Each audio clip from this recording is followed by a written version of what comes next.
Thanks for the warm welcome. As Simone said, I'm Jo and this is Angela, and we're from USC. We're educational designers, and we've been using Sway for quite a while today. So we're here to talk to you about what's swaying at USC. So we're going to take you on a digital journey, actually using Sway as a presentation tool, about how we've used Sway and why we're using Sway at USC. Just before I start, it would be good to get a show of hands of who's actually used Sway in the room. Okay, good, fair amount, excellent. So what better place to start as to why? Why have we decided to use Sway at USC? Well, to add a little bit of context here, it's probably best that I talk about the institution that I'm from in terms of our vision and our background. So for those who don't know, USC are a face-to-face multi-campus institution. We do adopt a blended learning teaching approach, and we have multiple campuses across the southeast coastal area of Queensland. And it's really exciting times for us at the moment because we're opening a new campus in 2020 in Moreton Bay in the Peachtree area, which is about 30 minutes drive from Brisbane. So super exciting times, but what does this mean for our academics on the ground, right? Well, as our university is expanding, so is our blended learning strategy. And what that really means is that for students on any campus, we really need to offer them a flexible and equitable learning experience. So for an academic, there's this real drive to put their face-to-face lectures online, thus opening up to the flipped classroom. Now, this is nothing new. There's many people in this room that know what the flipped classroom, can do. We're probably experimenting in it. And yes, there's many academics at USC that have been doing the flipped approach to teaching for a long time, converting their lectures to an online format using many different tools, a lot of third-party tools from iSpring to Easy Generator, even utilising, the micro pop-up green room studios to create an online sort of version of their lecture, which is great. That's fantastic. But they really are the minority. The majority of academics at USC are really looking to PowerPoint and a narrated PowerPoint as a solution to taking their online class, their face-to-face lecture online. And that opens a whole heap of headaches, not just for a user experience for the learner, but for the author as well. So I've just created this little video to take you on a journey about what the average academic would face when they're looking at flipping their classroom and taking their online lecture and trying to create that in PowerPoint slides. So I hope you enjoy this little mini video.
Happy to share that with Microsoft people as a promotional piece, and I haven't got this agreement, but and we're not suggesting by any means that they're all male academics that have that problem, so sorry that it's a male. All right, so what is, I guess, our next section? So yes, we had academics that were looking obviously for an alternative. We were trying to coax them in the right direction so we didn't have death by 1 hour narrated PowerPoints living in our LMS. So we had an opportunity last year. We launched a new fully online, it's our first foray at USC into fully online program, which was our new cybersecurity and cyber investigations program. So we had 4 courses that we started off with. We thought, fantastic, let's have a go at Sway, really for the benefit of having that dynamic, in cybersecurity, don't know if anyone's familiar, it's ever changing. So we wanted something that was keeping up to date. We could put the latest news and detail in there. So what better way? As you can see here, we'll do a call out about the features. This is a sway within a sway, which you can do. So this is an example of the demo. It was, so it's a postgrad course in cyber ethics and digital investigation. So you can see, looks really nice presentation-wise. You've got headings and subheadings, obviously images that look fantastic. You can also have a feature there which is an emphasis feature, which is really great if the academic actually wants to sort of almost have a stop and pause moment and pose a question, put a quote, for example.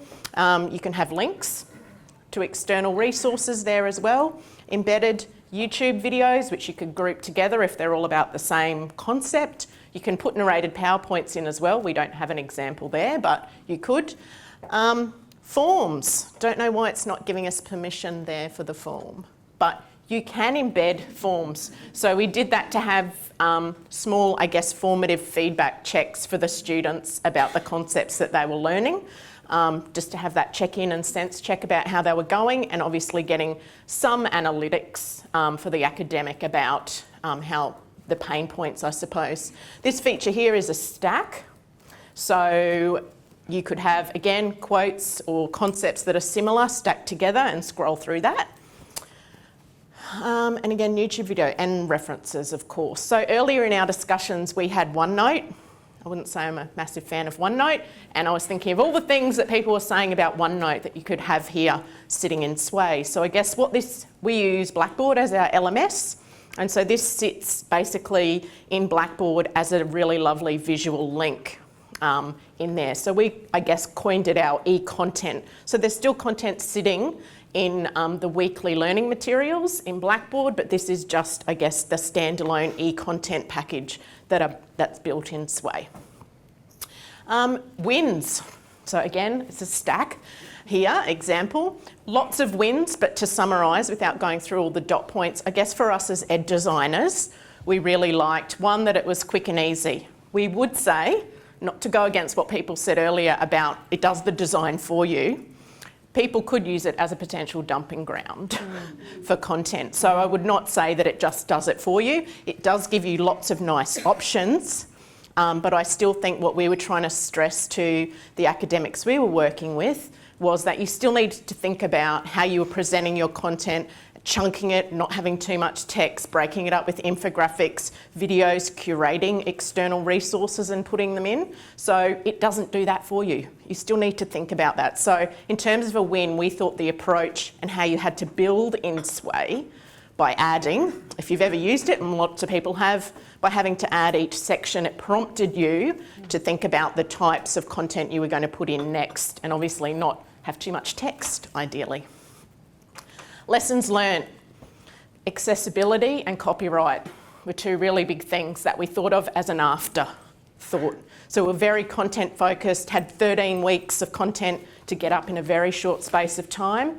And our biggest lesson would be that you should do your accessibility, or your alt text, your captions, etc., and all of your image attributions as you're going when you're doing it, because it was a very big task to come back and do that at the end. And we really liked, we did a templated approach. So you can upload from a Word document. So these academics were new to USC, new to higher education, and new to teaching, and we didn't want them to get bogged down in the technology. So we did all of the building, but we got them to lay their content out in a Word document with the correct heading formats, and then uploaded that almost as a first draft into Sway. So for us, the templated approach, maybe with low digital literacy skilled academics, etc., would be the way to go. So in terms of blue sky wish list, I think echoing what Angela was talking about copyright, when you're in Sway and you're building content and you're taking images, if there was an attribution you could take over at the same time, that would be awesome. On images, if it linked into more photo libraries like Unsplash or Pixabay, again, I think that would be a super cool feature. My huge wish list here is embedding more interaction. So if we could embed H5P in there, so it's a little bit more of that, you know, watch, read and do. So it's not a passive experience, that would be really useful. And then the final one, just a little bit more robust analytics. So they do offer analytics in Sway, but it's by class and not actually by a user. So it'd be great if you could drill down to that user level. So that's some of the things on where to from here. Okay, so we've had such a great success in using Sway, myself and Angela as ed designers, that we're actually creating our own mini modules, almost like asynchronous content packages for a teaching and learning development program that we're working on at the moment. And we're also running Sway workshops, so that's as of next week. Which is really exciting. So we're taking academics at USC through how they would convert their face-to-face lecture to an online format using Sway and using that methodology of, read, watch and do. And so far we've got about 65 people registered, which is really good. Well, for USC, it's a really good turnout. So far we've got informal feedback from students and academics in the cyber program. However, at the end of semester, because it's our first iteration of it, we'll get some more formal feedback. But so far it's been positive, really, in terms of technical glitches, all of that sort of thing. Couldn't say there's really been any problems.